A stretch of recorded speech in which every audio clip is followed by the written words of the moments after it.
The wind howled like a living thing, tearing at her thin shawl as she stumbled through the whiteout. She could barely see the porch steps ahead, let alone the man waiting with a shotgun trembling in his frost-bitten hands.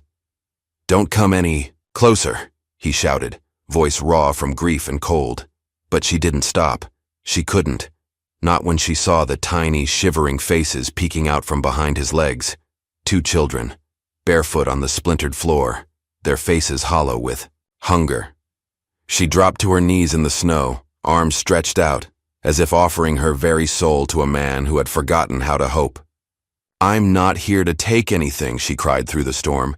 "I came to give you everything I have." The shotgun barrel lowered an inch. The children's eyes widened, and somewhere behind them, in that broken, bitter house, a new chapter of their lives was quietly waiting to be written. Subscribe now, because tomorrow's story will haunt you even deeper. You'll need it. But before that, let me take you to the day it all began. Dust rolled down the main street of Clearwater like smoke from a dying fire. The town was little more than a scattering of weather-beaten buildings and a church steeple that pointed accusingly at the heavens. Horses kicked up plumes of dirt with every sluggish step, and the heat of late autumn clung to everything like a fever that wouldn't break. She walked alone, as always. Clara's boots scuffed softly against the cracked boardwalk, the hem of her plain brown dress swishing around her ankles. She kept her head low, bonnet pulled tight around her face, trying and failing to disappear into the background. No one greeted her. No one smiled. They never did. The whispers were like smoke too, seeping through every crack in the dusty silence. "That's her, the one who answered a husband and got left before the wedding. I heard she's cursed. Brings bad luck wherever she goes. Saw that limp she's got. Looks like she's dragging death behind her." Clara clenched her hands inside her worn gloves and pressed on, feeling every gaze like a thorn against her skin. The limp was real. She had fallen from a horse years ago, back when she still had something resembling a life, a family, a future. The injury never quite healed, and now she walked with a slight drag to her right foot, as if the earth itself was reluctant to let her go. But the limp wasn't the worst of it. The worst was the silence. Born nearly deaf after a fever as a child, Clara lived in a world muffled and muted, where conversations slipped away before she could catch them, where laughter and love were sounds she remembered more than experienced. People didn't understand, and what they didn't understand, they feared, or worse, pitied. She hated the pity most of all. The post office was her first stop, as it was every Wednesday. The same old hope bloomed painfully in her chest as she stepped inside, the hope that maybe this time there would be a letter. Maybe this time her mail order application would be answered. Maybe there was a man somewhere who didn't mind a broken woman. But the box was empty, as always. The postmaster didn't even look up from his newspaper. Clara's throat tightened. She swallowed hard and turned to leave, but a small scrap of conversation floated to her, barely audible but enough. "Blizzard's coming early this year. Up north, they say it's already started."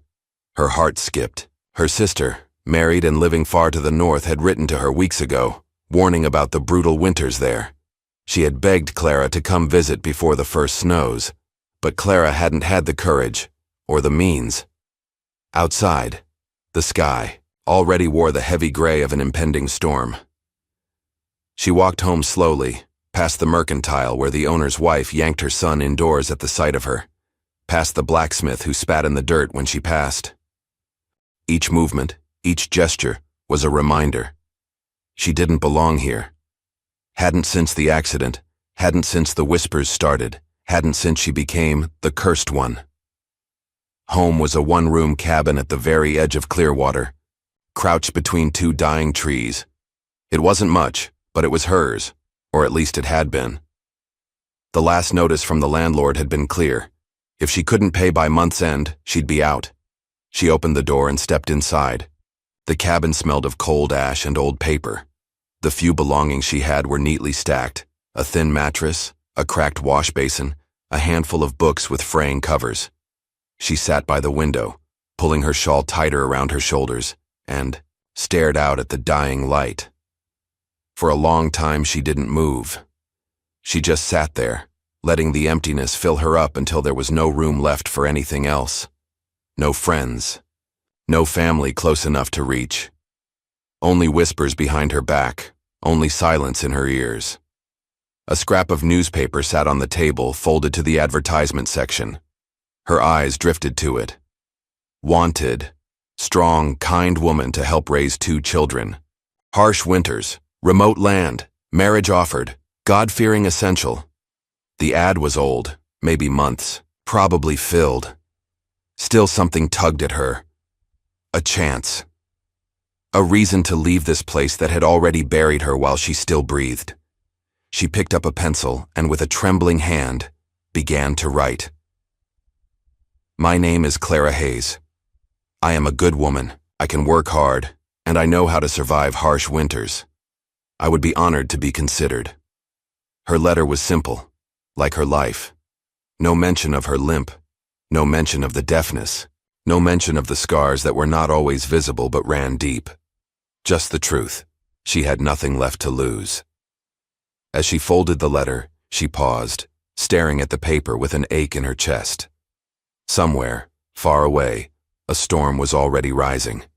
And somewhere, far away, a man she had never met was about to change her life forever. If this is breaking your heart already, you haven't seen the worst yet. Tap subscribe. I've got another truth waiting for you tomorrow. She slipped the letter into her satchel and headed back toward the post office, shoulders square, heart bruised but stubborn. The first snowflakes began to fall as she closed, her door behind her.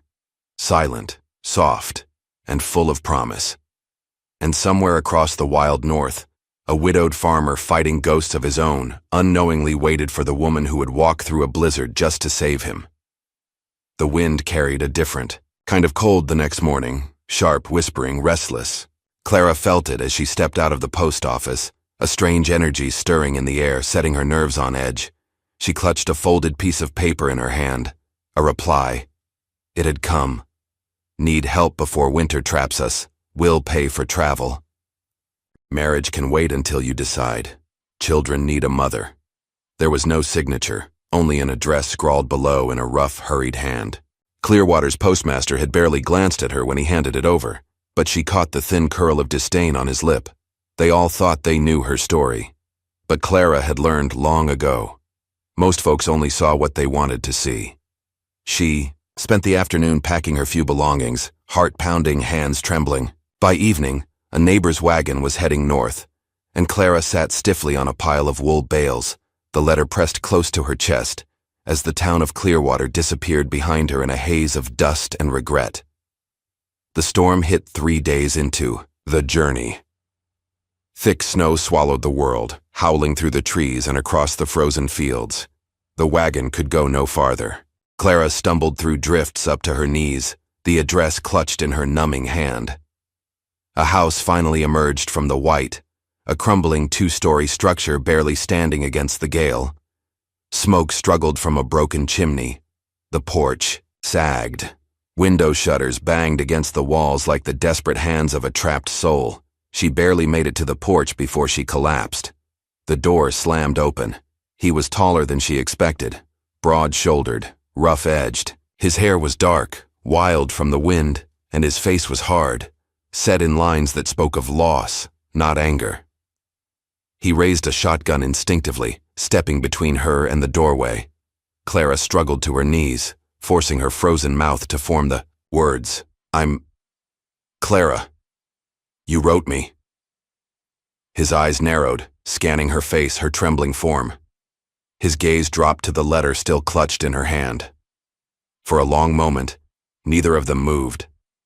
Then, very slowly, he lowered the gun. The children appeared behind him, a boy maybe 8, and a little girl so small she was still clutching a ragged cloth doll. Their faces were hollow, wary, curious. Clara tried to smile. It came out more like a grimace. The man stepped aside, gruffly waving her in.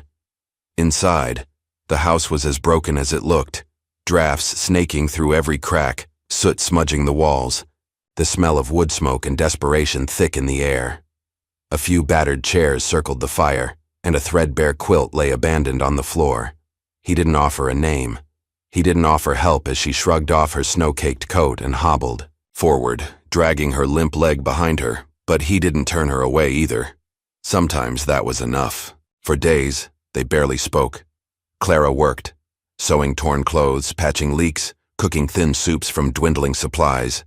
The man, Samuel, as she finally overheard one of the children whisper, spent most of his time outside, battling the snow, to keep the livestock alive and the roof from caving in. In the quiet moments, Clara sat with the children, teaching them simple signs to bridge the silence. At first, they were hesitant, staring at her as if she were some strange creature. But children, unlike adults, had open hearts. Curiosity won out over fear. It started with a single moment. One night, Clara was darning a sock by the fire when the little girl, Lucy, toddled over, plopped into her lap, and fell asleep. Clara froze, staring down at the small, trusting body curled against her. When she looked up, Samuel was watching from the doorway. Their eyes met, an unspoken truce forming in the glow of the firelight. He nodded once, almost imperceptibly, and turned away. The town nearest Samuel's farm was even smaller than Clearwater, just a few scattered buildings and a tavern that doubled as a general store. Supplies were low. Suspicion was high. When Samuel took Clara with him one day to buy flour and salt, the stares were immediate. "That's the deaf one from Clearwater," a man muttered too loudly. "Figures Sam would bring in someone broken. Matches his luck," another sneered. Clara kept her chin up, refusing to shrink. She didn't need their approval. She wasn't here for them. Samuel said nothing, but his hand, rough and calloused, brushed lightly against her elbow as they passed through the store. It wasn't affection exactly, more like assurance, a silent promise that for now she was safe. As they loaded the supplies into the wagon, Clara caught sight of a man watching from across the street, tall, lean, with a predatory gleam in his eye. Not a stranger to violence, she thought instinctively. Trouble. Samuel must have seen her stiffen, because he muttered under his breath, "Stay close." Something about the way he said it made her heart thud against her ribs. There were dangers out here far worse than a blizzard. What if someone saw you for who you are, not what you carry? Subscribe. One day that story might be yours too. The days grew shorter, the cold bit harder. Yet inside the battered walls of Samuel's house, something was shifting. Small things. A second spoon set out for her at meals. A rough scarf left on her chair, hand-knitted with clumsy stitches. A moment when Samuel caught her stumbling on the icy steps and instinctively caught her, his hands firm, his eyes startled, as if he hadn't realized he could still feel something. Tension hung between them, not sharp, not painful, but heavy with possibilities. Some nights when the children were asleep, they sat by the fire, sharing the kind of silence that felt fuller than any conversation. Clara would sew or mend, and Samuel would carve small toys from scraps of wood, tiny horses, crude little sleds. He never asked about her limp. He never asked about the hearing loss. He treated her like she was simply herself. And in that quiet, broken house beneath the howl of the endless storm, Clara dared to imagine that maybe, just maybe, she wasn't cursed after all. Maybe she was exactly where she was meant to be. But outside, in the frozen woods, danger was still stirring, and soon, their fragile peace would be shattered in ways none of them could yet imagine. The storm outside had eased, but inside Clara's heart, a different tempest was brewing. Trust was a fragile thing, a thin sheet of ice that could shatter under the slightest misstep, and missteps, in a town like this, were inevitable. It began the night Samuel needed supplies and stayed in town longer than usual, leaving Clara and the children behind. The knock came after sunset, sharp, urgent. Lucy stirred in her sleep. The boy, Thomas, tensed beside her. Clara hesitated. No one came out this far unless they had a reason. She cracked the door open a few inches and immediately regretted it. It was the man she had seen in town before, the one with the predator's smile. He leaned against the doorframe, boots caked, in snow, a bottle of whiskey swinging from one hand. "Well, well," he slurred, eyes raking over her. "Heard Samuel took in some charity case. Figured I'd come see for myself." Clara moved to shut the door, but he wedged his boot inside. With a cruel grin, "Aw, don't be shy, darlin'. Ain't nobody gonna want you when he's through. Might as well be friendly." The words, the insinuation, sliced through her like cold steel. She shoved against the door with all her strength, but he was bigger, meaner. The wood creaked under his weight. Then Thomas, small and fierce, grabbed the iron poker from the hearth and jabbed it at the man's leg. The stranger yelped and stumbled back, cursing violently. It was enough. Clara slammed the door, throwing the bolt just as he lunged again. Through the cracks, she heard him spitting threats into the snow. "Won't be no one left to help you when winter's done, you hear me?" No one. The words clung to her like frostbite. When Samuel returned hours later, Clara didn't tell him. How could she? What if he sent her away for bringing trouble to his doorstep? So she stayed silent. She stitched her heart up tighter. She pretended. But the silence grew heavy, suffocating. Whispers followed her in town. Snickers, sidelong glances. The lie they painted was easy to believe. That Clara was desperate, untrustworthy, a burden.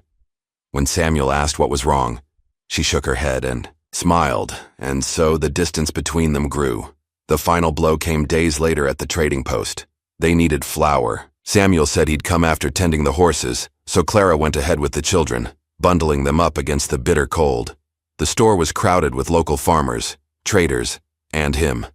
The man from that night. He tipped his hat mockingly when he saw her, his voice carrying easily across the room. "Well, if it ain't Sammy's little cripple." Laughter rippled through the room. Clara froze, the sack of flour slipping from her fingers and spilling in a cloud of white dust.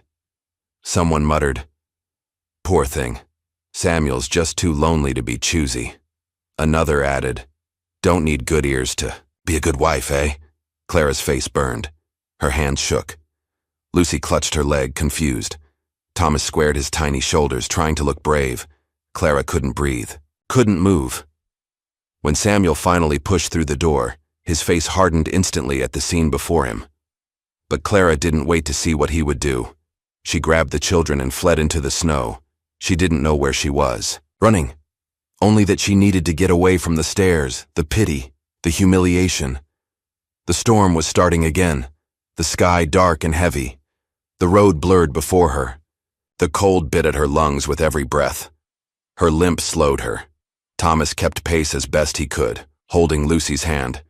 But soon the children began to stumble too. Clara dropped to her knees in the snow, gasping. It was too much. All of it.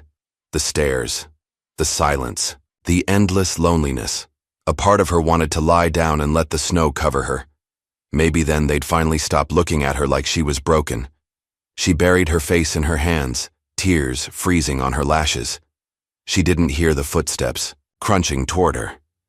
She didn't hear Samuel's voice, rough with fear, calling her name, but she felt the warmth of a coat draped over her shoulders, felt strong hands lifting Lucy and Thomas into his arms, felt the steady presence of him kneeling in the snow beside her, not demanding, not judging, just there.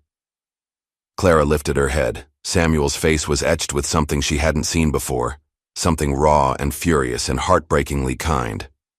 "I'm sorry," she rasped, hating how broken she sounded. "I didn't mean to." He shook his head, cutting her off. "You don't owe anyone anything," he said roughly. "Not them. Not me." She stared at him, trying to read the truth in his eyes. "You deserved better," he said simply. "Not you need to be better. Not you should have been stronger. You deserved better." Clara crumpled, the last of her strength giving way. But Samuel caught her, steadying her, not holding her captive but standing with her, shoulder to shoulder, like a man who understood what it meant to carry invisible wounds.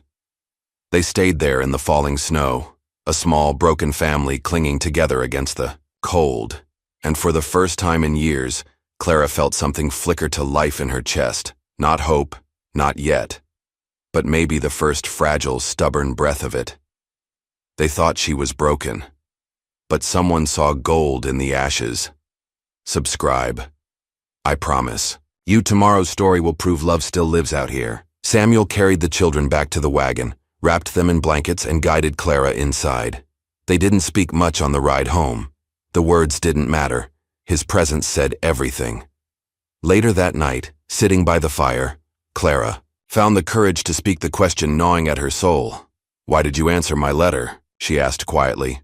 Samuel didn't look away from the flames. "Because I was tired of pretending I didn't need saving too." Clara blinked, stunned. He turned to her then, his gaze steady, unwavering. "I didn't need perfect," he said. "I needed real." The room fell into a deep, warm silence. Outside, the blizzard raged. Inside, Clara felt the first stirrings of something she had thought lost forever. Belonging. Maybe not a fairy tale, maybe not the perfect life she once dreamed of, but something better. Something true. The storm lasted for 3 more days. 3 days of huddling close, rationing food, stoking the fire until the last log burned to embers. 3 days of quiet looks, of children's laughter peeking through the cracks of a battered house. 3 days of a slow, stubborn kind of healing. When the sun finally broke through the clouds, everything had changed. Samuel found her by the broken fence that morning, hammering, nails with clumsy, determined strokes. "You're supposed to rest," he said gruffly. Clara glanced over her shoulder, breath frosting in the cold air. "Tired of resting." He didn't smile, but the corners of his mouth twitched. Without a word, he grabbed another hammer and began working. Beside her, the fence wasn't just wood and nails, it was a defiance, a reclamation. Against the cold, against judgment, against all the voices that had said you're not enough. Together they rebuilt it post by post. When the last board was nailed, Samuel leaned on the fence and looked at her. "We could make something here," he said simply. Clara wiped sweat and sawdust from her brow, heart pounding. She hadn't realized how badly she wanted that. A place that was hers. A place where she wasn't a burden. Where she was needed. A home. Spring crept over the land in slow, tentative steps. The snow melted into rivers that fed the earth, and with it Samuel and Clara began to build something more. They planted a garden, patched the roof, mended the barn where an old mare was heavy with foal. Every day Clara found herself moving, a little easier, smiling a little more. Every day she felt the fire inside her, long dormant, begin to flicker and grow. But not everyone was willing to let the past die quietly. It happened on a warm afternoon. Just as the first blossoms unfurled on the apple tree behind the house, the sheriff came. He rode up with a grim face, flanked by 2 deputies, dust rising from their horses' hooves. Samuel stepped onto the porch, shotgun cradled loosely in his arms, not in threat, but in warning.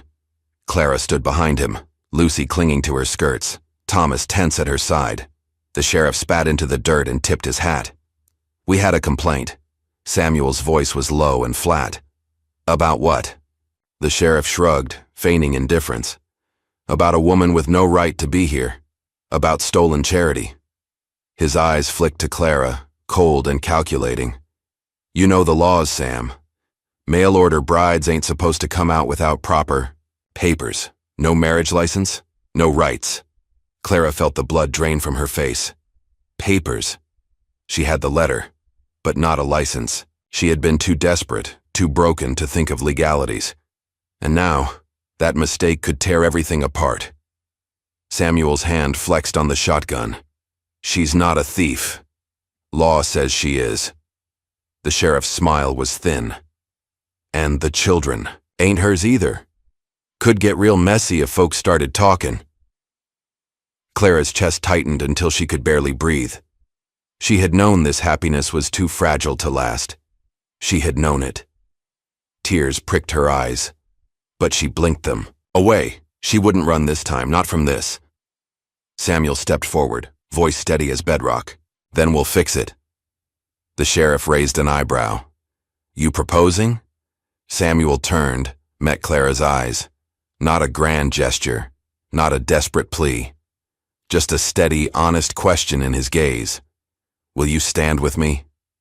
Clara nodded, her throat too tight to speak. Samuel faced the sheriff again. "Get the papers, we'll sign 'em." The sheriff sneered but swung his horse around. "Don't take too long, folks are watching." When the lawman rode off, Samuel turned to Clara. "I'm not doing this to save face," he said, voice rough. "I'm doing it because I want you here, with me. Them kids too." Clara swallowed hard. "I know," she whispered, and she did. In his quiet, stubborn way, Samuel had always been choosing her. Not because she was perfect, but because she was herself. Tension peak. Insert, "You've come this far with her." You felt that, didn't you? Subscribe. I want you to meet someone else tomorrow. Someone just as forgotten. The wedding was small. Just Samuel, Clara, the children, and a grumbling pastor who kept checking his pocket watch. The ring Samuel slipped onto her finger was plain, scratched, worn, but it was more precious than any gold band Clara had ever dreamed of as a girl. It meant something real. When he kissed her, it wasn't tentative. It wasn't fiery. It was home. But life doesn't smooth out overnight. Trouble still simmered in town. Old grudges, small minds, whispers that Clara had bewitched Samuel, that she was using him.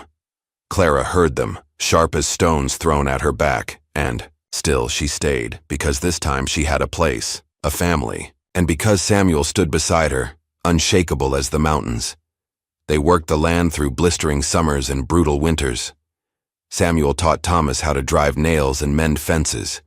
Clara taught Lucy how to plant seeds and tie ribbons in her hair. And at night, when the world went quiet, Samuel and Clara sat by the fire, the kind of silence between them that only people who had bled and survived together could share. The final challenge came not from outside, but within. One night, long after the children had gone to bed, Clara found Samuel sitting alone, shoulders slumped, a bottle of whiskey unopened at his side. The letter lay in his lap, the one he had written to her so long ago. "I didn't write it right," he said, without looking up. His voice was rough, torn. "Didn't tell you everything." Clara sat beside him, her hand resting gently on his. He stared into the fire. "I didn't just lose my wife," he said. "I lost myself. Thought if I found someone, I could fix it, could fix me." Clara's heart ached at the rawness in his words. "But you didn't fix me," he whispered. "You made me stop needing to be fixed." Tears burned her eyes. "I was so scared you'd see how broken I was," he admitted. Clara reached out, turned his face to hers. "I did see," she said softly. "And I stayed." In the firelight, Samuel closed his eyes, resting his forehead against hers. Not saved, not fixed, simply seen and loved anyway.